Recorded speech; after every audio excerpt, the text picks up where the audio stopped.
Welcome to Wanted Down Under Revisited. Today we're catching up with the Mason family, who we first met back in 2006, when we gave them the chance to sample the lifestyle in Adelaide, South Australia. Back then, Andy was a self-employed carpenter from Nottingham who wanted a better life for his 3 children. There's just nothing for them at all, unless they got all the degrees under the sun, and then you're not guaranteed a job at the end of that.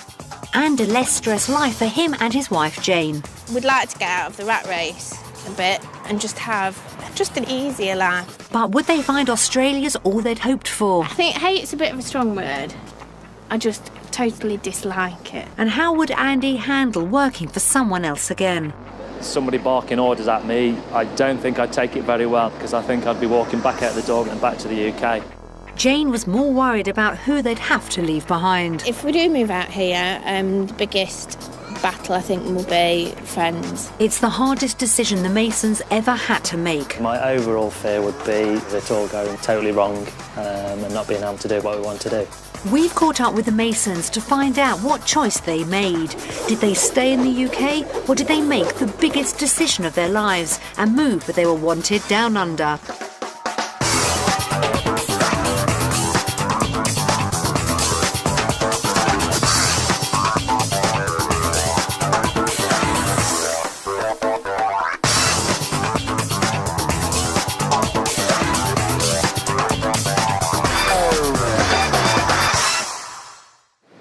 Wanted Down Under puts British families to the ultimate test by giving them the chance to try life in Australia.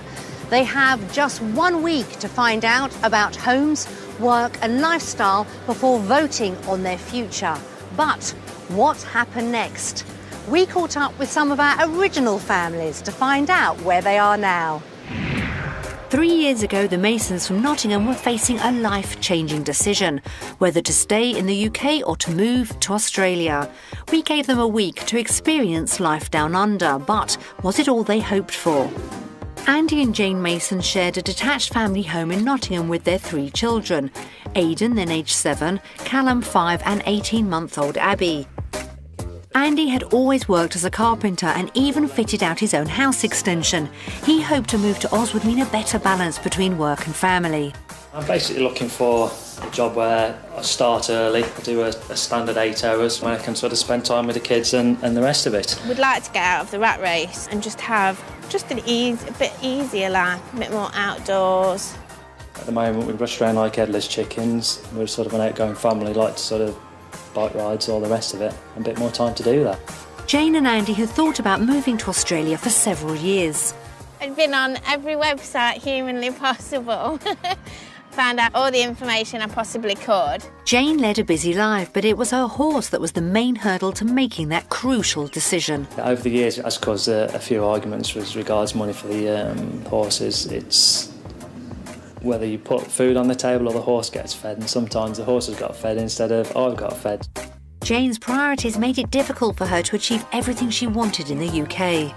College, work and horses and children just don't go.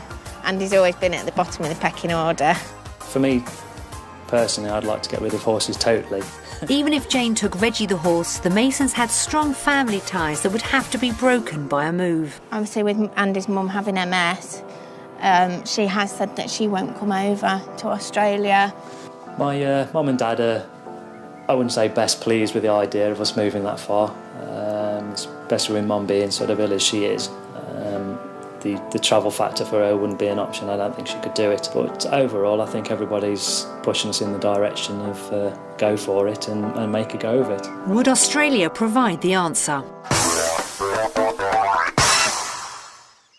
To help Jane and Andy consider the huge risks they'd be taking, we sent them to Adelaide in South Australia. There were 3 different lifestyle options to choose from. One in the city, one in the country and one on the coast. Each option included a job offer for Andy. South Australia's capital city, Adelaide, boasts a Mediterranean climate and a cosmopolitan lifestyle. Just south of the city is a great place to live, with its mix of modern and traditional architecture. Falcon shopfitters had plenty of work, according to manager Greg Meyer. We do a multitude of joinery work here, shop fit-outs, office fit-outs, all over the state. So if you like a good lifestyle, great bunch of blokes to work with and fantastic weather, come and join us. Pay would be around £25,000 a year, and the whole family could enjoy Adelaide's outdoor life, from cycle tracks to boating, all the modern pedestrian shopping malls. So back in 2006, on that type of salary, you could afford a 4 or 5 bedroom house, priced at just under £200,000, and that included a pool, as the new potential boss explains. Welcome to my backyard. As you can see, a lot more room here than the UK, lots of room for the kids to play games, jump in the pool, and we can have a barbecue. So if you want to come on down, we'll make a day of it. Option 2 was the coast lifestyle west of Adelaide. Long sandy white shores like Glenelg offer all sorts of activities for the kids, as well as safe swimming. And this shop fitters might have a position for Andy. Hi Andy, we're the Kelly family. Hamish Kelly managed the factory. This is where we make most of the joinery before we bring it out to site. A lot of our clients are service stations and small shops. Andy could have earned up to £20,000 a year here. Houses tend to be smaller than the city, but are often built of attractive red brick. They won't always have a pool, but you're only minutes' drive from the Southern Ocean. So in 2006, this salary would give you a great combination of comfortable living and a beach on your doorstep. But you'd have to know your stuff. These guys only use the top technical equipment. This is a very important tool right here. This is our table tennis table for Friday night. That's my favourite tool to work on. Come on Andy, can't wait to see you. You're going to love it here. The final option was in the countryside, where you can get plenty of house for your money. More than 70% of South Australians live in or around Adelaide and enjoy a high standard of living and great scenery. There was a job in the Adelaide Hills for Andy at this shop fitting firm. We're a small family business with about $1 million turnover a year, and we would dearly love to have you come and spend a day with us. We're a very close knit community in our company itself. It's all a family business. We all live only about 5 minutes away. Andy would earn about £20,000 a year here, and back in 2006, £200,000 would buy a substantial property. They're normally single-storey with a good-sized garden. There's a real sense of community, and it really is possible to walk to work. The rural Adelaide Hills offer a lush contrast to the city and coast lifestyles, and on this annual salary, the Masons could have afforded plenty of space. So Andy, what more could you possibly ask for? A great place to work and a great place to be. The Masons tried out the coastal lifestyle for their week in South Australia. With its nearby beaches for the kids and friendly carpentry firm for Andy, it looked ideal. But did they find what they were looking for on the other side of the world? Did the family's trial week down under reassure them they could have found a new life? Or were their plans dashed?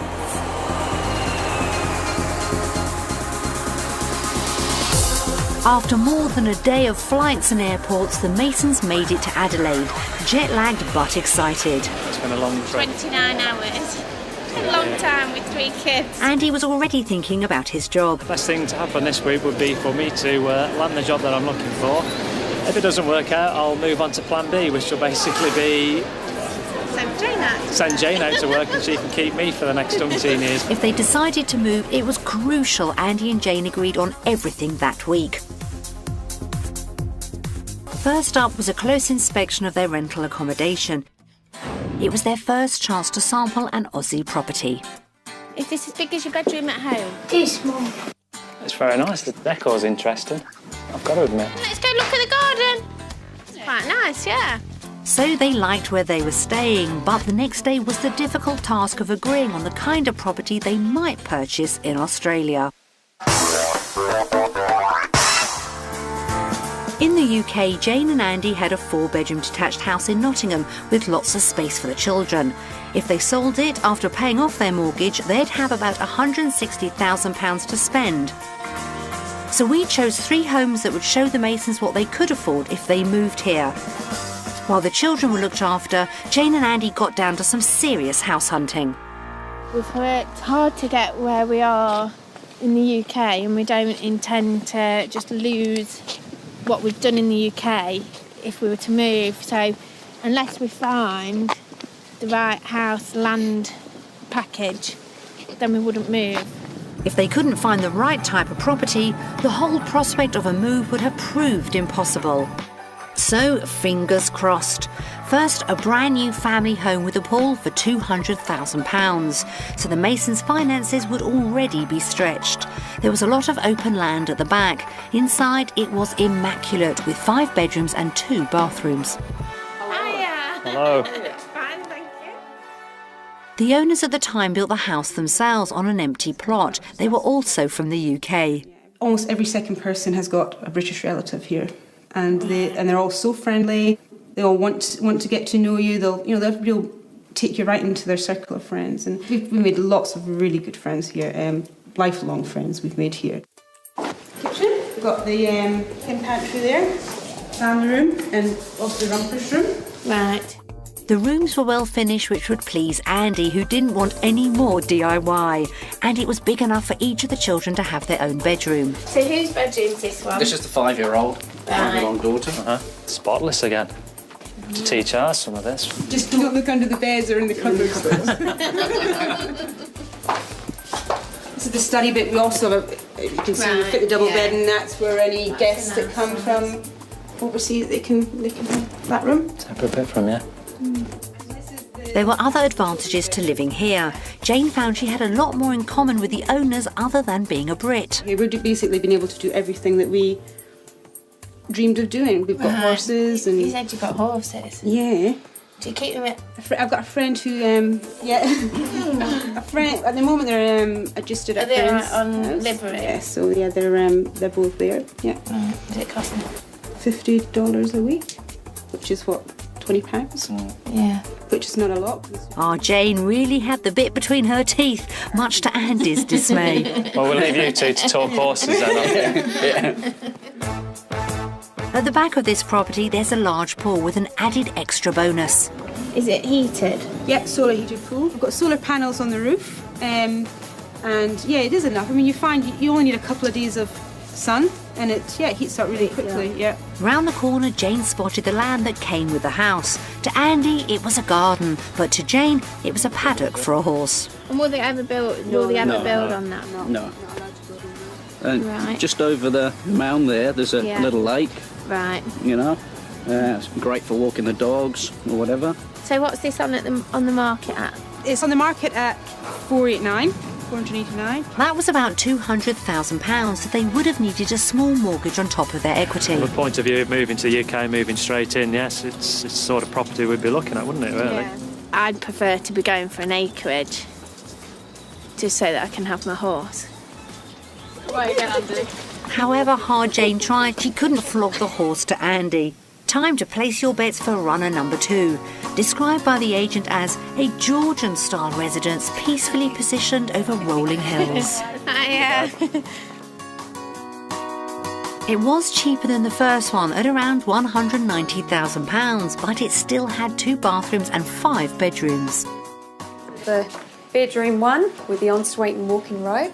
Nice big space in there in the walk-in robe. Yep. And no Aussie home is complete without a rumpus room, their version of a playroom. A lot of people use it just for, games room or whatever you like, really. The newer style homes here in Australia, we have the formal living areas and then the casual living areas, but not a lot of them have the rumpus room as well. Okay. Just an extra entertaining area, and having the sliding doors which lead out to the garden is quite nice as well.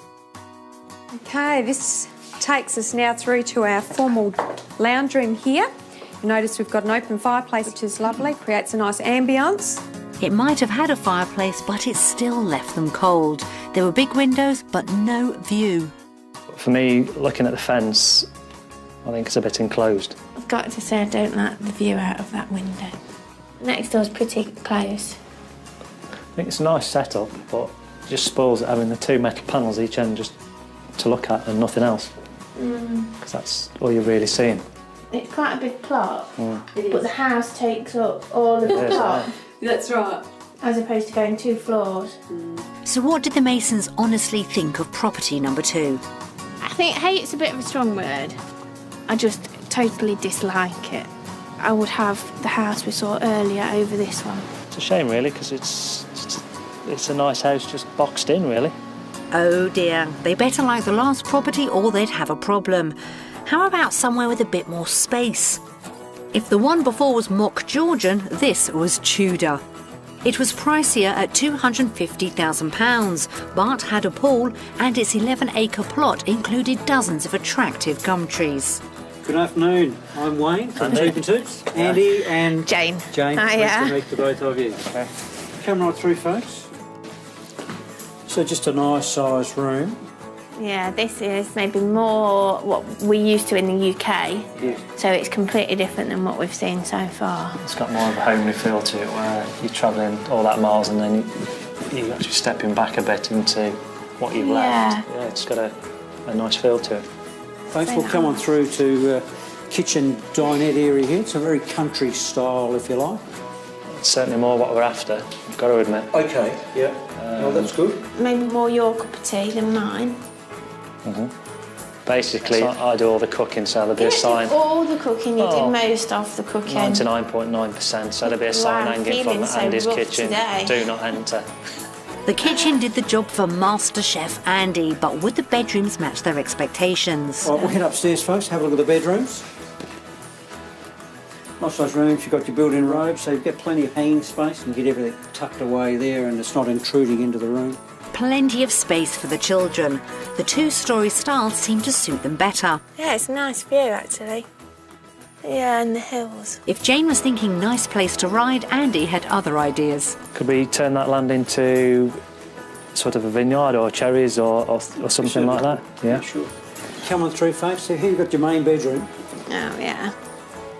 A great Nice size, size. plenty of room here. So a walk-in robe here, which is great again, gets that all out of the way so you don't have got wardrobes hanging around.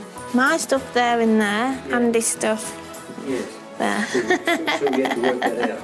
Very generous, Jane. Perhaps Andy would be allowed more space outside. The property is on 11 acres. You know, you could certainly keep a horse here if you're inclined. Sorry, Andy, I spoke too soon. It's what I'd say I'm after. I'm not sure Andy would want the same as I do necessarily, because Andy knows that if I get acres, I'll get a horse. Maybe Andy would prefer no acreage. Because it's a lot of land to manage with 3 kids and 2 jobs to go with it. They just couldn't seem to agree, but it was vote time already. The first house was okay with Andy, but didn't have enough land for Jane. The second was too enclosed, and Jane was still looking for that large paddock. The last property had the family space on 2 floors and 11 acres of land to ride on. But in the end, did they prefer UK or Australian properties? If I was going to go Australian or UK properties, then I would go Australian because you get better value for money. Well, I'm going to disagree with you on that. I'm going to vote No! UK because I think UK houses are better built and are more homely. So I suppose we're going to have a long-distance relationship. Well, you can put your slippers by the fire then.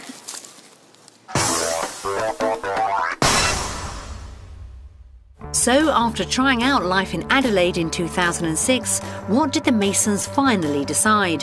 Where are they now? They're in Australia.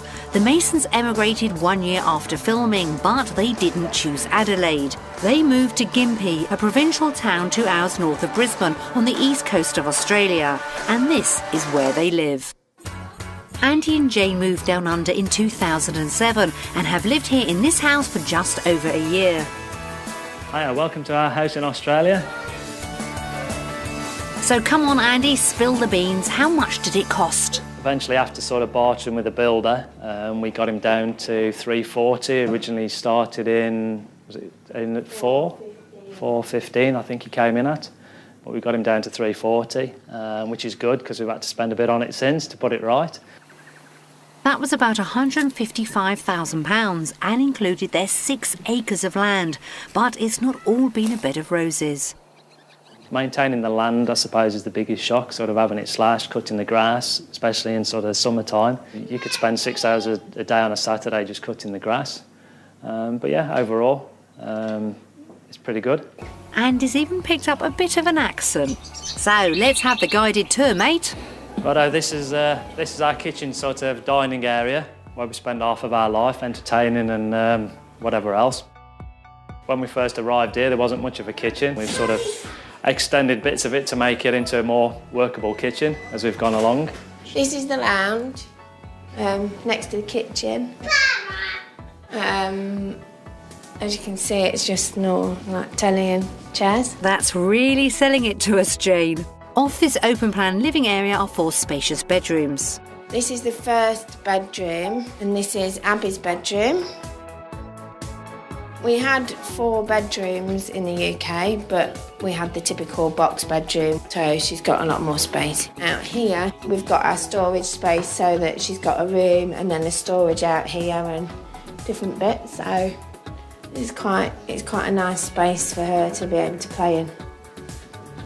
Carrying on down the hall, this is where we changed it a bit. This is Callum's bedroom, just a touch bigger than Abby's room. But this is one of the walls where we've been knocking the house about a bit. And this is Aidan's room, most of the time, unless we have visitors. And then it doubles up as our guest bedroom. This one wasn't here originally when we bought the house, and we've put this one in just to make it more suitable for what we wanted, which was 4 beds.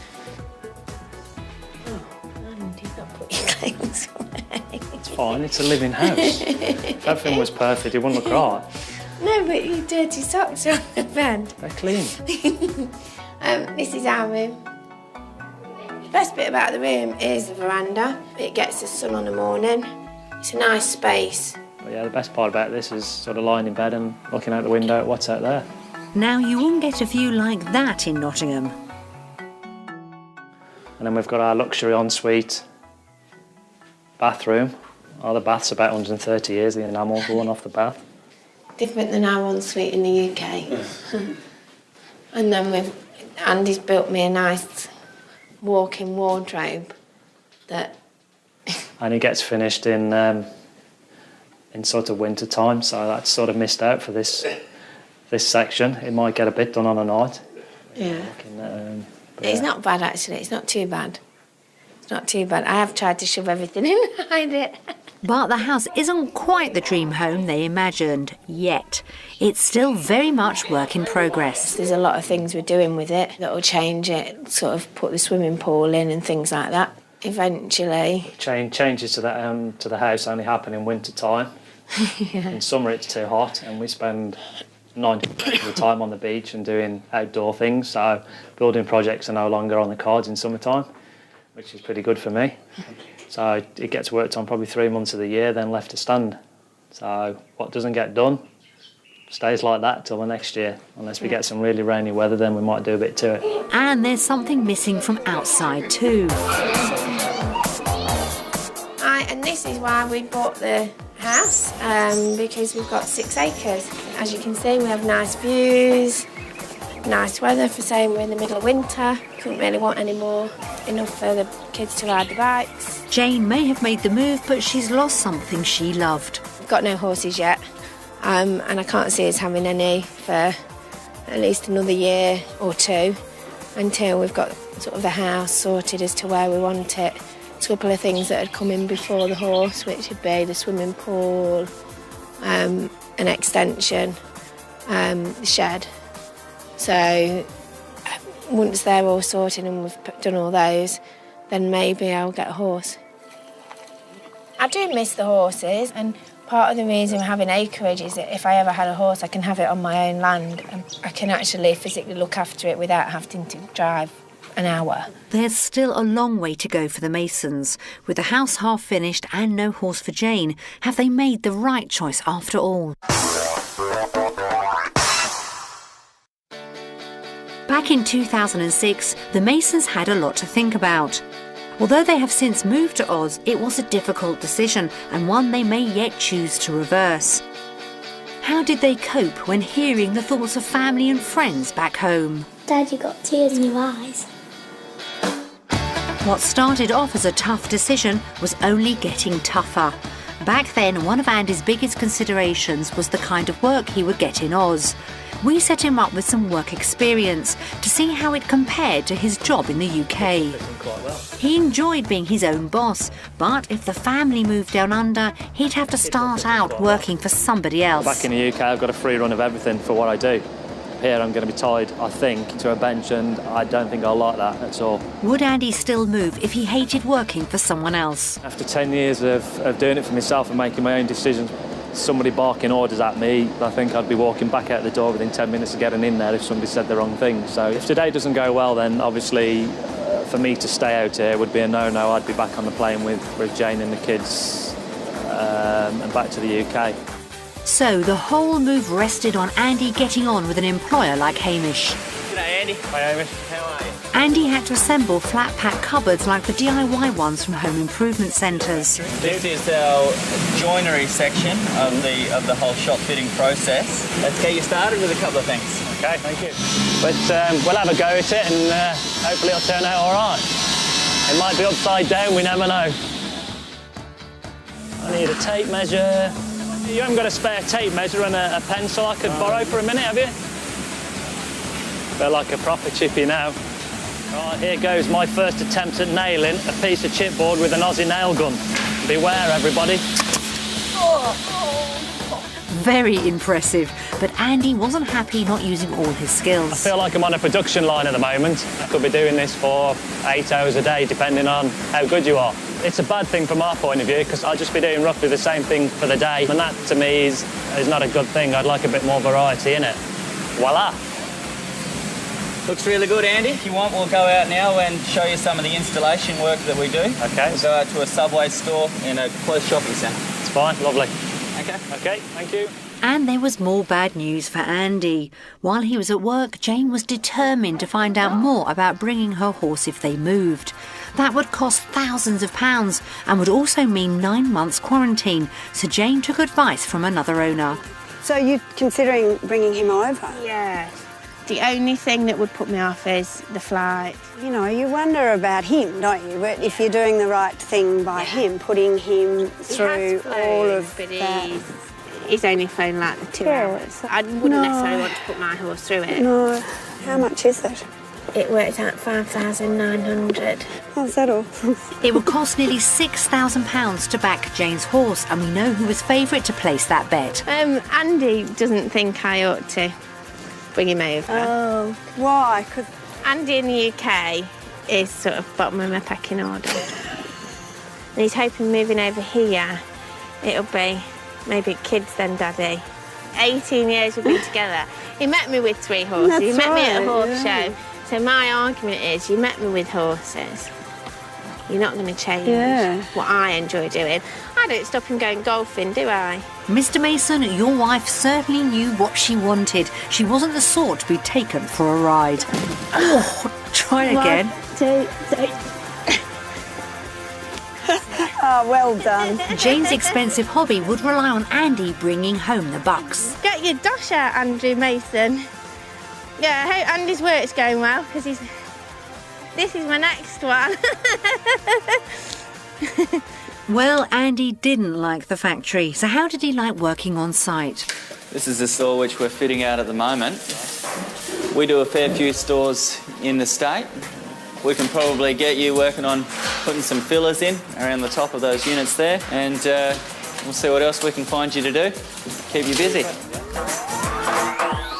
Let's hope he found shop fitting more inspiring than assembly work. You've done this before, haven't you, Andy? Just a few times, yeah. Andy found the work unexciting. Maybe the hours would tempt him more. Yeah. So what's the hours of work? Well, the standard working weeks are from 7 o'clock in the morning until 3:30 in the afternoon. Okay. Usually towards the end of the year, when it gets a bit busier, we have to work from about 7 till about 5:30. So what did Hamish make of Andy? I think he's a nice guy. I'd have him working for me, no problems. But what about Andy? Was carpentry in Australia a cut above the UK? Great company, great people. I was hoping for a bit more of the traditional joinery side of things. The dollars you can earn aren't great at the moment for the work you're doing. I could actually earn more in the UK for doing a lot less, to be perfectly honest. So when it comes to working in Australia or the UK, I'm going to go 50-50 on this, and I think Jane will be a bit disappointed in that. She certainly would. While Jane enjoyed the ride, Andy had time to reflect. When I first arrived, I'd hoped that Jane and the kids would be going back without me, and I'd be sort of staying on, working in a job that I thought would suit it for me, and sort of laying down the stones to sort of build on. Keep going. I don't think that will happen. It wasn't for me, I don't think. But we'll move on from it and find something else. Andy started finding it hard, so far away from his network of friends. And being here for a week and not being able to venture down to the local pub and see my mates has been hard. And leaving that back home would probably be a massive killer, to be honest. It would be a right heart-wrencher, to be perfectly honest. 2 years on, Andy's made the move away from everything he knew. So how's his new job down under? Good buddy, nice to see you again. Yeah, you too, brother. Right, come on then, show me what's on. But the Masons moved without anything in place.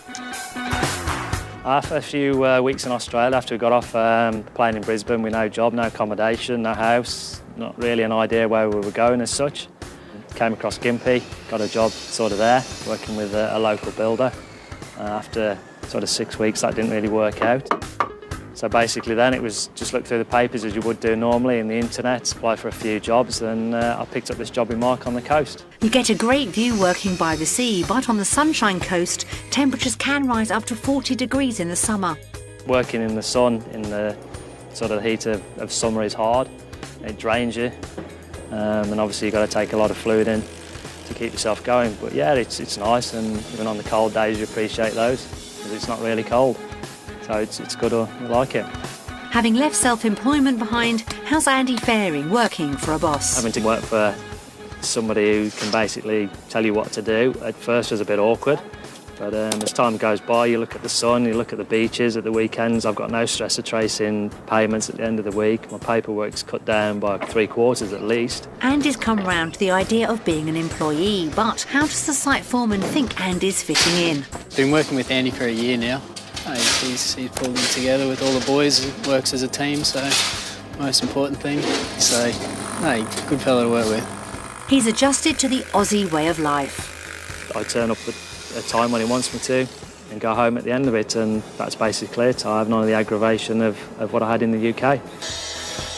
So Andy's earning around £52,000 a year, a little more than he used to earn in the UK. Basically the wages for chippies over here vary from probably between 25 and 28 an hour. But then obviously you come onto the coast and the rates go up. It's 35, 40, 45, and then you're working for certain builders which obviously pay you more than that. And obviously there's a bonus incentive at the end of it, and certain amount of petrol and different bits and pieces are paid, which all help and cut the cost down a bit. So yeah, but you just got to pick your builder and get in with the right guy who's paying decent money and basically do a good job, and you're pretty sound. He hoped working in Australia would improve his work-life balance, but has it? Spending more time with the kids was a major thing for me. In the UK, I was working all the hours that was sent and didn't see a lot of them. Where over here, I get up early and do the hours travel there and back. But we generally start 6:30ish when the sun's up early, and then I can sort of work through dinner. We're back to leaving at 2, so obviously I'm back home for 3. They're out of school at 3 o'clock, so I pick them up from school, take them to golf, and just generally spend a bit more time with them, especially weekends as well. So yeah, just generally got a lot more time together with the kids, which is one of the main reasons why I wanted to do this. Andy's not the only one playing with wood today. Jane and the kids are used to spending more time outdoors. I've been playing golf for about 6 months, mainly because the boys play, and it was something they did a bit in the UK, but they kept moaning it was too cold. So when we came over here, they started playing again, and Andy plays. So it's something we can go out and do as a family together. Jane's going to complement Andy's salary with some work of her own. She's buying into a beauty parlour, but it's not on her doorstep. Just about to take ownership of a new business, so I will be back working again. Finished working in the UK just before we left. and I've had about a year and a half out. Yeah, I'm looking forward to getting back into it. Abby will start school in 6 months, so it'll be even easier then.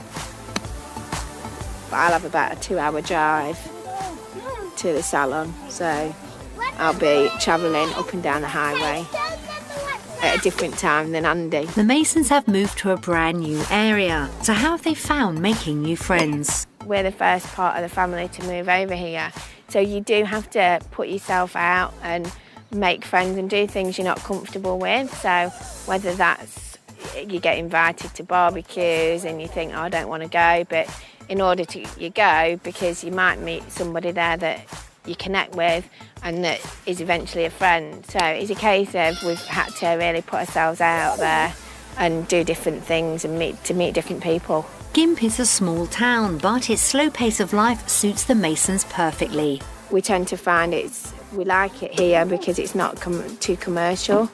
We're not in the middle of a holiday resort and we've got everything we want to do, different things like that, so it's quite nice.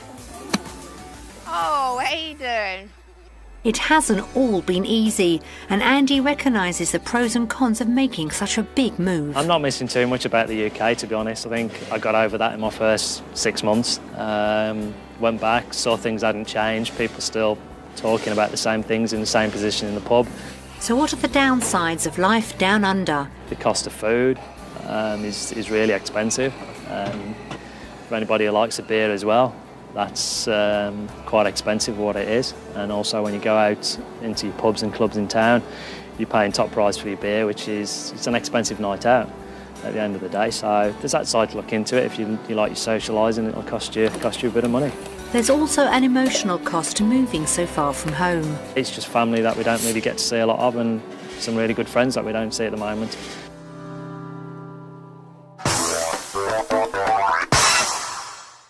Back in 2006, Jane and Andy Mason took their 3 children to Adelaide to try to decide if they wanted to move to Australia. We'd like to get out of the rat race and just have a bit easier life, a bit more outdoors. Their hopes of finding their dream Aussie home didn't go to plan. I think hate's a bit of a strong word. I just totally dislike it. So I think UK houses are better built and are more homely. And the job Andy tried just wasn't for him. I feel like I'm on a production line at the moment, and that to me is not a good thing. I'd like a bit more variety in it. While Jane struggled to work out her priorities for a new life. Horses, dog, kids, then Daddy. Andy's sort of bottom of my pecking order. But there were more serious issues to consider before they voted either to move to Australia or stay in the UK. Obviously with Andy's mum having MS, she has said that she won't come over. Don't want the resentment factor for us leaving. I can see from their point of view. The dilemma as to whether they could leave their family in the UK was a major decision.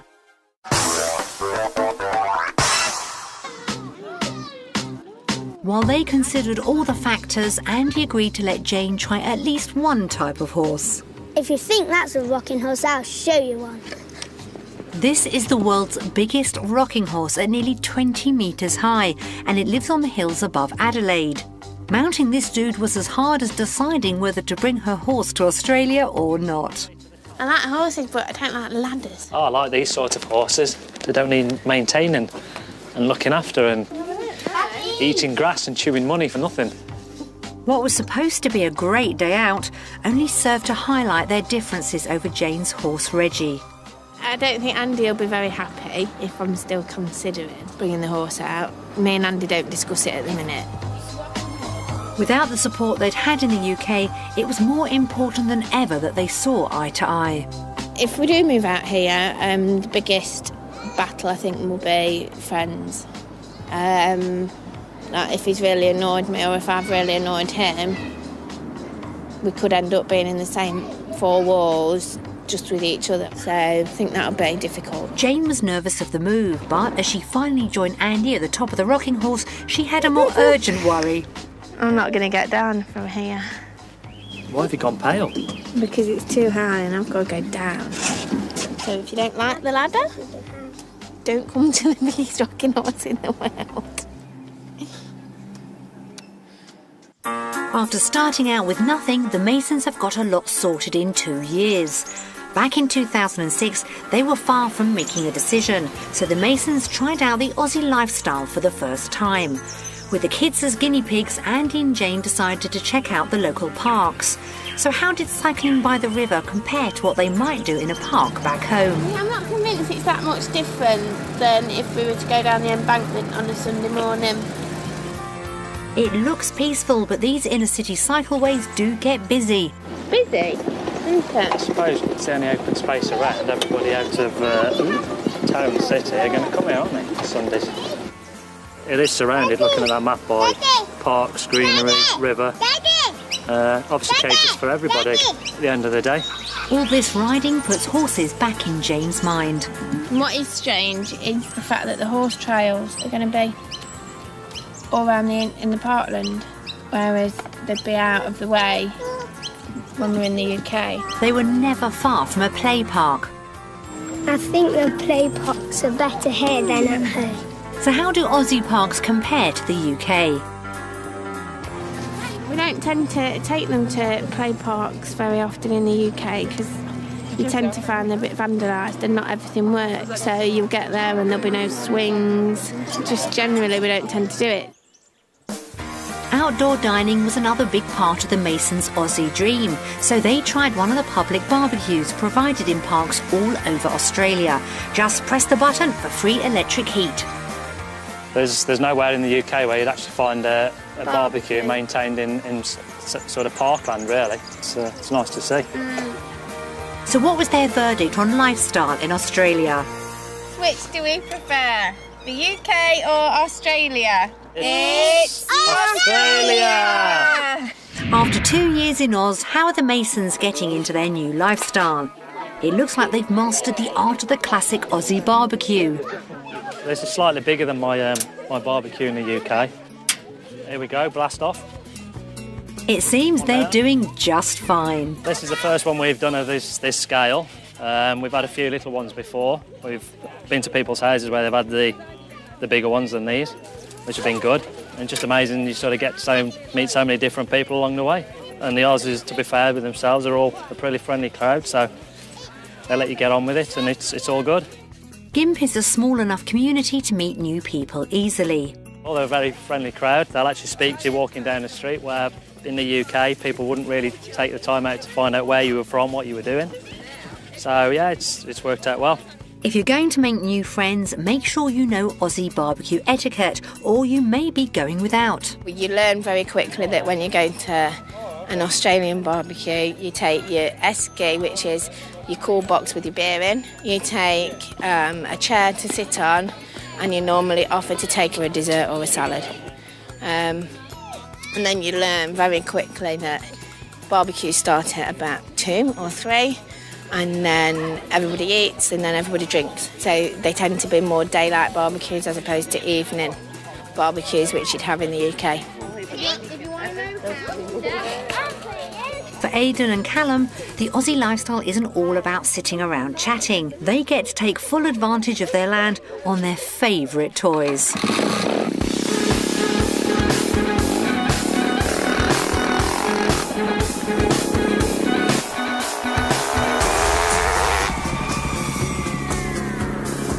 £155,000 has bought the Masons the kind of space they could never have afforded in the UK.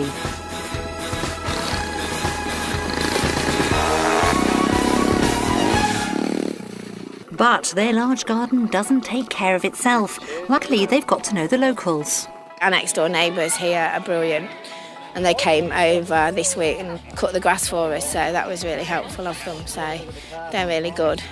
And they tend to invite us to a lot of barbecues and introduce us to different people so that we can meet more people. So Rosa's really, she's like your mother hen. If you didn't have your mother over here, you want Rosa, so she's really good. Neighbour Rosa and her husband have taken the Masons under their wing. They're a really nice couple. We're really happy to have them as neighbours. We're thinking about putting a gateway in the fence so we don't have to crawl under when we visit. So, yeah, that'll be good. So, with new friends on their doorstep, is there anything the Masons miss from back home? The lifestyle's been what we wanted. that little bit where we miss with the pub scene and friends and different bits and pieces like that, which you would do. But as you can see, we're slowly gathering a friend base from sort of my side and Jane's as well. And the strange part about it is I actually play football with a couple of them. Didn't know their wives. Jane actually knows their wives, didn't know their husbands, and then you meet on days like this and you suddenly realise who's attached to who. See, this time I've used barramundi. I do think about England sometimes. Like today, when we're inviting people for a barbecue, you think about the friends that you had at the last barbecue in the UK and how different they are. We can sit outside, and I think the last 2 barbecues we had in the UK before we left, we actually had tarpaulin tents across the whole of the garden, and it was hammering it down. Out here, it's middle of winter and it's 20-odd degrees, so no, I don't think about England that much. Just miss my family. It's in the west. Yeah, north.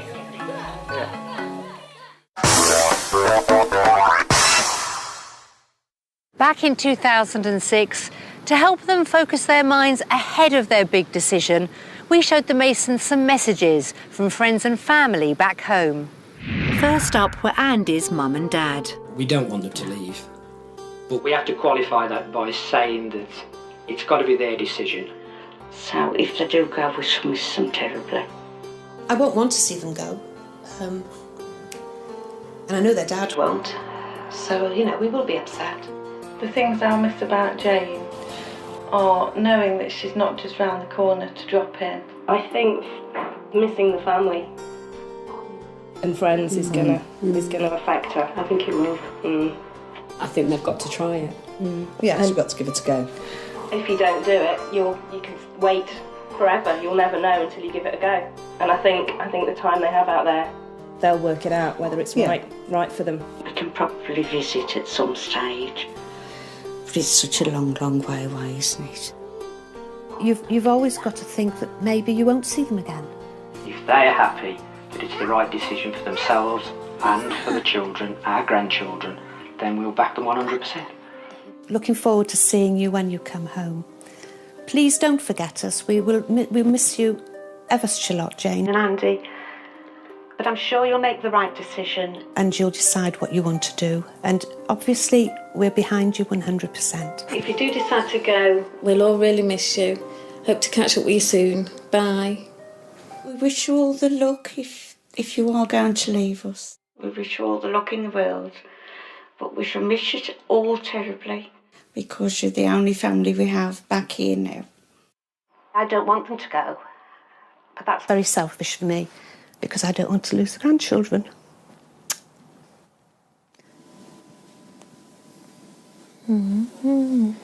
Dad, you got tears in your eyes.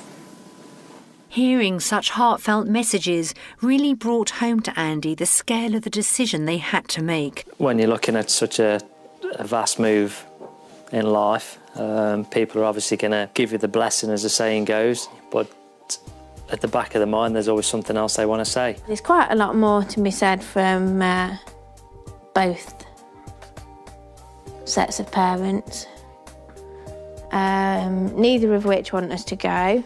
It's possibly the only grandkids I'll ever have. Yeah, and it's the only grandkids, but it's not the only family. No, but it's the only grandkids I'll ever see. They've obviously got other parts of the family, so I can see from their point of view they don't really want us to go. The Masons have now lived away from family and friends for 18 months, so how will they feel when they see some brand new messages from back in the UK? Are you sitting comfortably? Then we'll begin. Hi, you upside down family. Hope you're all keeping well. Hello, Jane and Andy and the children. Well, on the day they left, Bridget and myself travelled up to Nottingham, because this is where they were leaving from. I'll never forget that day. Very, very sad. And we were all choked, crying and hugging and what have you. Because it's such a long way for them to go away from us. We'd known that they were going, and you just sort of put it off and think the day's never going to come, and then all of a sudden it's here and they've gone, and you just wonder what lies ahead for them, really. I just miss Andy. Full stop. I miss seeing him, miss talking to him. putting my arm round him occasionally. You don't have the everyday contact with them and seeing the children growing up. That's really the most. They're all getting Australian accents. And they're turning into little characters of themselves. Yeah, so And that's what we miss. Like the one we got now, the little one, Ethan.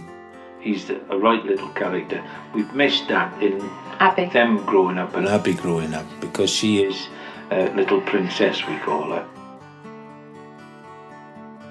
They left a big hole in our lives because they're the only grandchildren we'll ever have. Definitely we miss them and wish they hadn't gone. They're a part of our life, and as we said, it's such a long way away from us, a long way away. It's not as if you can jump on the bus and go there or get in the car and go and see them. I think the only problem that we had was last year Charles wasn't very well, and it was... Do I ring them up and let them know that he's not very well?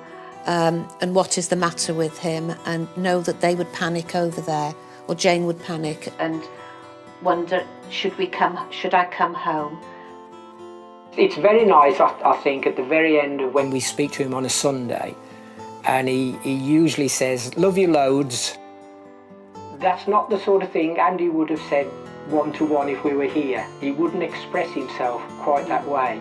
And whether he feels more comfortable with doing it 12,000 miles away, I don't know, but he actually expresses his wishes. "Love you, Mum." Hopefully we're going over to see them in a couple of months' time, which we're very much looking forward to. Except I'm dreading the journey. I think we both accept that if we perhaps want to see our children and grandchildren, this is what we're going to have to do. Back to England, certainly in the near future anyway. It will be absolutely wonderful to see them all again. It will. There'll be lots of tears, I think. We're looking forward to seeing you again soon. Bye for now. So all we can really say is we love you loads, we're missing you, and we hope to see you soon. Yes. See you soon, love you all. Bye. Bye. It is more difficult seeing them this time than the first time, just because I feel as though you've got more of a bond. I've got more of a bond now with them than I ever have. And you just appreciate the fact that they're so far away. It was hard to watch it, I've got to admit, but it doesn't change my desire to be out here. I mean, they can travel to us, although it will be a bit of a trek for my mum and different bits and pieces, but also we can go back. There's one thing that every immigrant dreads. Having elderly parents back in the UK can cause real worries. Last year I got a call off my mum, and I phoned her and found out that my dad had had a stroke. Spoke to a couple of friends and said, "What do I do?" And they said, "What does your gut tell you to do?" And I said, "Get on standby," which I did. Jane's dad fortunately recovered and she didn't have to return. Many airlines offer standby places on flights, but they're not cheap, so these decisions are always very difficult to make. It's hard to think that you could be on that flight and you could not get home in time. And everybody who ever emigrates and lives here dreads the call. But that's just I suppose that's one of the downsides of living so far away. You just have to accept that at some point with parents getting older, that is going to happen. You just hope that it doesn't. When the Mason family had a trial week in Adelaide in 2006, not everything went according to plan. The properties didn't offer what they wanted at a price they could afford. I think hate's a bit of a strong word. I just totally dislike it. And Andy's job just wasn't challenging enough. I feel like I'm on a production line at the moment. It's a bad thing from our point of view because I'll just be doing roughly the same thing for the day, and that to me is not a good thing. I'd like a bit more variety in it. After a week down under, did they vote for the UK or Australia? So the vote will be whether we like to live in England or Australia. However, when it came to their final vote, it wasn't a unanimous decision.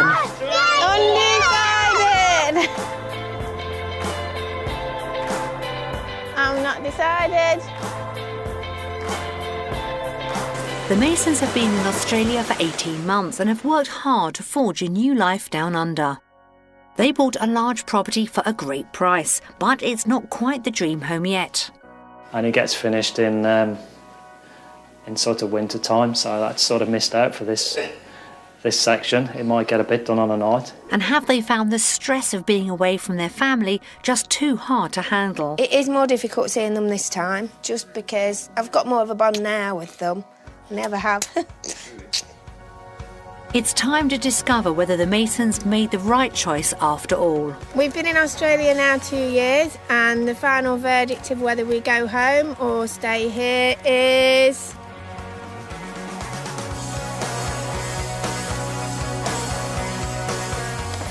Australia! England. Why England, Callum? Because why? Grandma's there. Grandma's there. Final verdict would be Australia. Definitely for me. Yeah, definitely for me. Working environment, better weather, but overall, better atmosphere. It's great. Yeah, we would love it here. Better weather and more family time together. The Masons have made a new life for themselves in Queensland, and it looks like the kids will grow up as little Australians, whether they like it or not. Join us again next time when we catch up with another family on Wanted Down Under Revisited.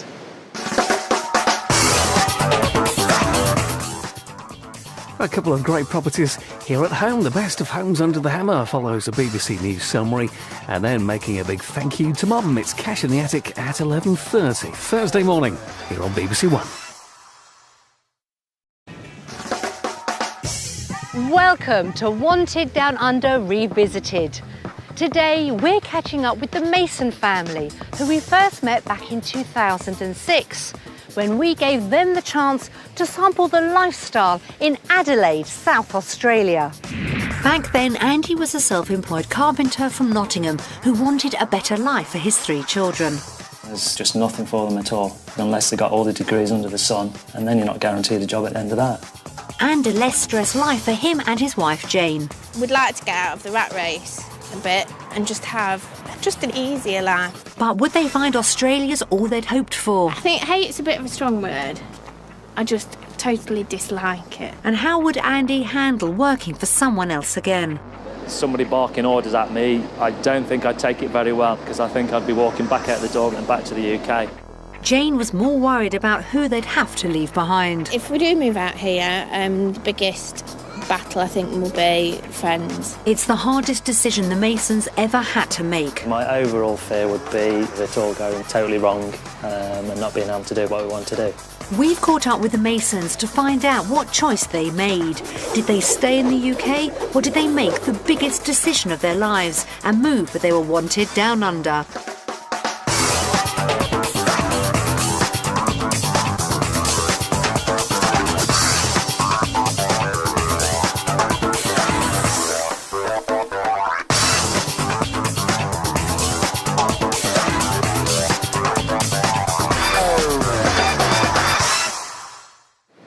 Wanted Down Under puts British families to the ultimate test by giving them the chance to try life in Australia. They have just 1 week to find out about homes, work and lifestyle before voting on their future. But what happened next? We caught up with some of our original families to find out where they are now. 3 years ago, the Masons from Nottingham were facing a life-changing decision, whether to stay in the UK or to move to Australia. We gave them a week to experience life down under, but was it all they hoped for? Andy and Jane Mason shared a detached family home in Nottingham with their 3 children, Aidan, then aged 7, Callum, 5 and 18-month-old Abby. Andy had always worked as a carpenter and even fitted out his own house extension. He hoped to move to Oz would mean a better balance between work and family. I'm basically looking for a job where I start early, do a standard 8 hours, where I can sort of spend time with the kids and the rest of it. We'd like to get out of the rat race and just have a bit easier life, a bit more outdoors. At the moment we rush around like headless chickens. We're sort of an outgoing family, like to sort of bike rides, all the rest of it, and a bit more time to do that. Jane and Andy had thought about moving to Australia for several years. I'd been on every website humanly possible. Found out all the information I possibly could. Jane led a busy life, but it was her horse that was the main hurdle to making that crucial decision. Over the years it has caused a few arguments with regards money for the horses. It's whether you put food on the table or the horse gets fed, and sometimes the horse has got fed instead of I've got fed.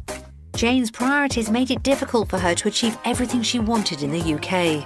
College, work and horses and children just don't go. Andy's always been at the bottom of the pecking order. For me, personally, I'd like to get rid of horses totally. Even if Jane took Reggie the horse, the Masons had strong family ties that would have to be broken by a move. Obviously, with Andy's mum having MS, she has said that she won't come over to Australia.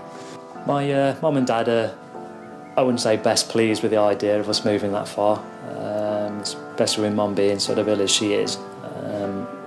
The travel factor for her wouldn't be an option. I don't think she could do it. But overall, I think everybody's pushing us in the direction of go for it and make a go of it. Would Australia provide the answer?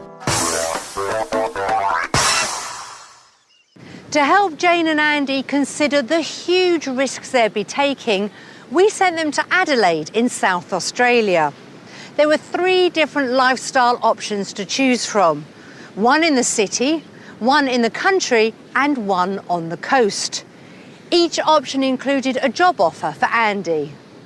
South Australia's capital city, Adelaide, boasts a Mediterranean climate and a cosmopolitan lifestyle. Just south of the city is a great place to live, with its mix of modern and traditional architecture.